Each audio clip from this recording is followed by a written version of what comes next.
이 일정한 소득 증빙이 어려운 개인 사업자에게 대출을 해주기 위해서는 이 사업체 경쟁력과 또 상환 가능성을 보다 면밀히 따져보는 것이 중요한데요. 당장 신용도만 따져 획일적으로 대출을 거절하는 관행을 개선하기 위해 정부가 결국 신용정보업 문호를 넓혔습니다. 방대한 가맹점 정보를 바탕으로 분석 능력의 강점을 가진 카드사가 의욕을 보이고 있습니다.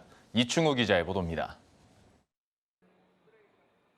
신한카드는 최근 금융당국에 개인사업자 신용평가업 예비허가를 신청했습니다.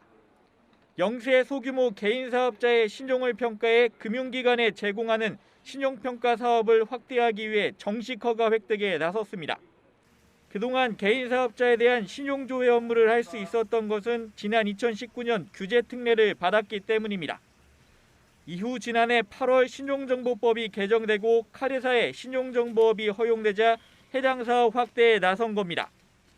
신용정보 사업 성장성과 카드사 고유 경쟁력을 고려하면 신규 수익원을 확보할 수 있다고 판단한 것으로 보입니다.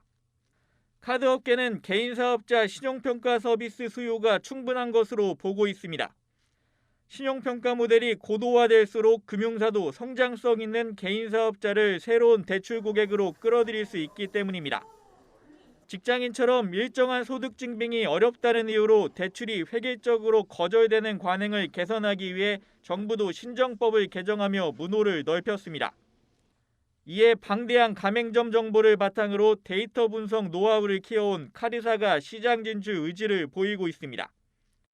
가맹점 매출 규모라든지 그 지역의 어떤 상권 성장성, 그다음에 또 그 지역의 어떤 관련 그 고객의 어떤 특성들, 이런 정보들을 활용해가지고 카드사가 보유하고 있는 빅데이터 시스템을 이제 활용을 해서 개인 사업자의 어떤 상환 능력을 평가하는 게 주요 어떤 비즈니스 모델이거든요. 단골 고객 비중과 고객 리뷰, 반품률 등까지 반영한 대한신용평가 시스템을 내세운 네이버 파이낸셜 등 빅테크와 경쟁도 예상됩니다. 신용정보 시장 경쟁이 활성화될수록 금융거래 이력이 부족한 사회 초년생이나 자영업자의 대출 서비스 접근성이 개선될 것이란 전망이 나옵니다. 머니투데이 방송 이충우입니다.